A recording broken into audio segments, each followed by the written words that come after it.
مساء الخير، شلونكم؟ اليوم بسوي لكم وصفة من وصفات سارة السريعة واللذيذة، دياي مع مشروم.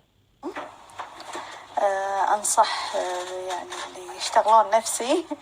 أنا جيت ركض من الدورة، خلصت وجيت عشان بس أبي أسوي هالدياي اللذيذة. المهم هو ما فيها شيء، هذا مشروم قطعناه بهالطريقة وحطيناه في البايركس، وهني أنا عندي ديايتين، أنتوا حسب حجم العائلة عندكم، يعني كيفيكم دياية، ديايتين، ثلاثة. أنا هني ديايتين، غسلتهم عدل وبعدين بس قصيتها من الظهر الدياية، يعني خليتها كذي وتبلتها بملح وفلفل أسود وشوية بابريكا. الحين بس بدعكها عدل بالبهارات وبحطها فوق المشروم. نسيت أقول لكم تسوون فتحات نفس هذه قبل التتبيلة، أنا نسيت توني فتحتهم. الحين حطيتها كذي فوق المشروم. شنو بسوي؟ الفرن أنا مسخنته من قبل ربع ساعة تقريبا، فتحناه من فوق ومن تحت.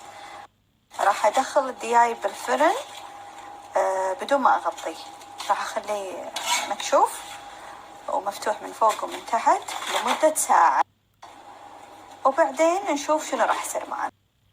شوفوا الدياية ما شاء الله طلعتها من الفرن مستوية، يعني ريحتها حلوة بعد ما فيها زفرة. الحين بوريكم شنو بسوي. الحين هذا المشروم اللي كان تحت الدياية أخذته ومع الماي اللي نزلت الدياية كلها، شوفوا على قولة سارة هذا الماي ذهب.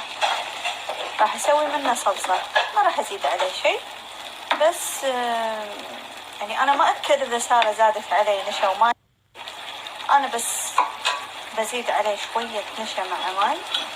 هذا نشا وماي ذوبته بماي بارد، والحين بصبه على الصلصة عشان شوي يثقلها مو وايد.